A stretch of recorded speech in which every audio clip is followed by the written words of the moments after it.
Nous allons citer quelques-uns. Pour que les gens comprennent, parce que souvent, il y a des confusions. Détournement des fonds, publics ou privés.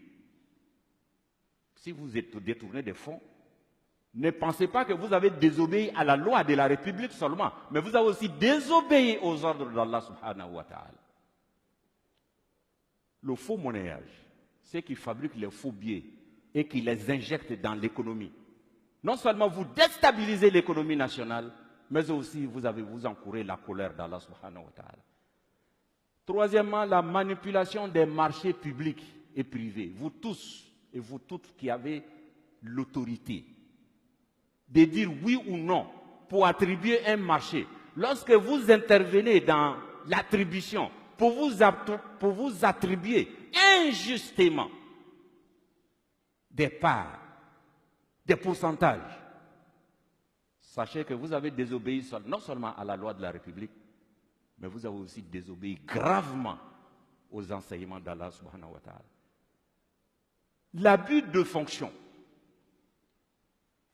Vous tous qui avez des fonctions, qui avez des décisions, lorsque vous en abusez pour avoir un intérêt particulier, vous tombez dans la fraude. La richesse mal acquise constitue une barrière devant l'acceptation de vos œuvres que vous allez faire avec l'argent mal acquis. Vous prenez votre argent mal acquis, votre richesse, votre argent volé, vous allez à la Mecque. Dieu dit, je ne t'ai pas appelé, je ne t'accueille pas. Parce que l'argent que tu as pris pour venir n'est pas pour toi. Vous prenez l'argent sale, l'argent mal acquis, pour faire des sacrifices, en tentant ainsi un blanchiment spirituel de l'argent mal acquis. Oui, parce qu'il pense que quand il va voler 1 milliard, il va prendre 1 milliard et dire, bon, je vais construire des mosquées, je vais faire partie des gens à la Mecque, ils vont aller prier pour moi et puis c'est fini. La religion musulmane n'est pas ça. Il n'y a pas de blanchiment d'argent spirituel.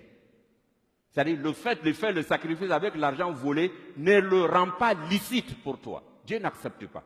Pourquoi? Parce que Dieu dit, Allah tayyib, Dieu est pur. Il n'accepte que les choses qui sont pures. Chers frères et sœurs,